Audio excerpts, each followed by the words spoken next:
6:46 the time. If you're keeping track in consumer news this morning, the head of General Motors is now heading back to Capitol Hill today after another massive recall. CEO Mary Barra will answer more questions about the defective ignition switches that have led to millions of recalls.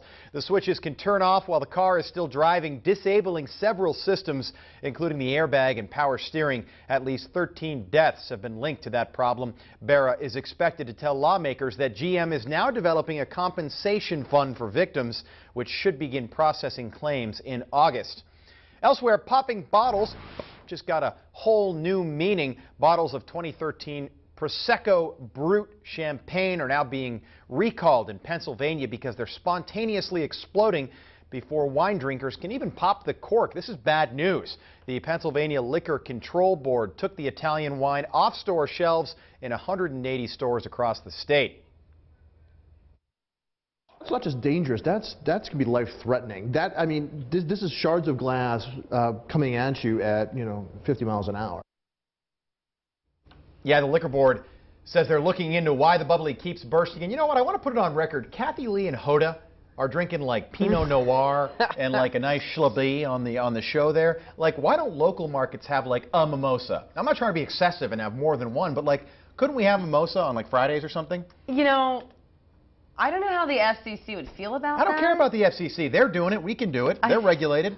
Give me a break. Like, why don't local markets like Bakersfield, like can you imagine us right now having a nice little mimosa? Do you think we should, well, let's talk to our general manager and news director about that. I'm going to put in a request for a meeting today. I think it's a great idea. All right, more on this story. There are only reports of bottles shattering in stores. It hasn't happened at anybody's home, but they don't want to take any chances. The board is asking consumers to throw away the wine immediately. They're also issuing full refunds. Mimosas, maybe Bloody Marys, but then it would get in your teeth, and you don't want that. But a mimosa's fine.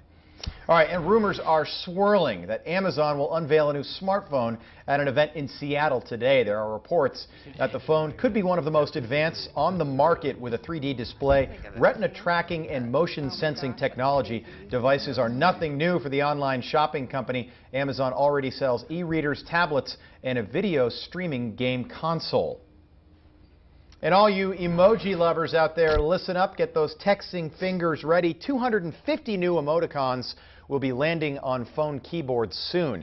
Unicode, the company that standardizes texting, announced new expressors yesterday. One of the most popular and causing the most excitement this morning among users is the Vulcan symbol from Star Trek. I believe that's live long and prosper. That is right. A complete chart of the new emoticons can be found on Unicode's website. My mom loves emoji. Like, every single text she sends me is like... Can you show me how to find them on my iPhone 5? You have to download it first. Oh, no wonder. But, yeah, my mom will send me literally, like, emoji pictures. And what's the rule on sending more than one? I have a friend that sends me, like, hey, man, can't wait to see you. Emoticon, emoticon, emoticon, emoticon, emoji, emoji, emoji. I'm like, dude, I don't get any of those. Only moms can do it. Yeah. All right, in health news.